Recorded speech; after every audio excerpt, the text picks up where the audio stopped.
काफ वो साउंड है, वो अक्षर है जिसको आज उर्दू वाले भी, ज़्यादातर नौजवानों की बात कर रहा हूँ, गलत बोल रहे हैं जी। उर्दू भाषी लोगों में का साउंड बहुत गलत बोला जा रहा है, उसको का बोला जा रहा है। यहाँ तक कि मैं कुछ पाकिस्तानी गायक जो हमारे इंडिया में आकर फिल्मों में गा के गए हैं, उन्होंने भी का तो बड़ा बंटा ढार कर दिया, उन्होंने भी नहीं गाया ठीक, का को का बोला उन्होंने, कसम बोलते हैं वो। मैं उनकी बात कर रहा हूँ जो अपनी मातृभाषा कहते हैं उर्दू को, उनकी बात कर रहा हूँ। जिसकी मातृभाषा उर्दू नहीं है वो थोड़ा गलत बोलता है, चलेगा चलेगा। किसी अन्य भाषा का बोलने वाला उर्दू के शब्दों का उच्चारण ठीक नहीं करता तो कोई बात नहीं, चलेगा, क्योंकि उसकी मातृभाषा नहीं है। लेकिन जो उर्दू अपनी मातृभाषा बताते हैं वो अगर ऐसी गलती करेंगे तो बताइए फिर क्या होगा।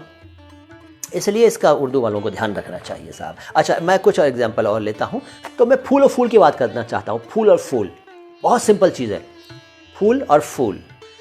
हमारे नौजवान, हमारे बच्चे, हमारे स्टूडेंट्स फ्लावर को फूल कहते हैं, फूल। नोट किया होगा आपने। वो कहते हैं गुलाब का फूल आज मैं लेके आऊँगा, वैलेंटाइन डे है तो 2 फूल ले आऊँगा, एक फूल ये करूँगा, एक फूल वो करूँगा, फूल। जबकि उच्चारण गलत है, फूल नहीं है वो फूल है। फ और फा उच्चारण समझना पड़ेगा, ठीक है साहब। फूल और फूल, फ फ फ फ फ फूल फूल फूल फूल, फ्लावर, ये उच्चारण सही है उसका। फूल तो अंग्रेजी का FOOL होता है। ऐसे ही बाग और बाग है, बाग तो उसे कहते हैं डोर को, बाग डोर है ना, लगाम उसको बोलते हैं बाग, और बाग गार्डन को बोलते हैं। तो वहाँ भी नुक्ते का ध्यान रखना पड़ेगा। ऐसे बीज और बीज, बीज तो सब जानते हैं क्या होता है, बीज।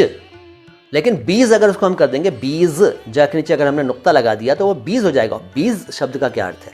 बीज शब्द का अर्थ है गोरे रंग की महिलाएं, बीज।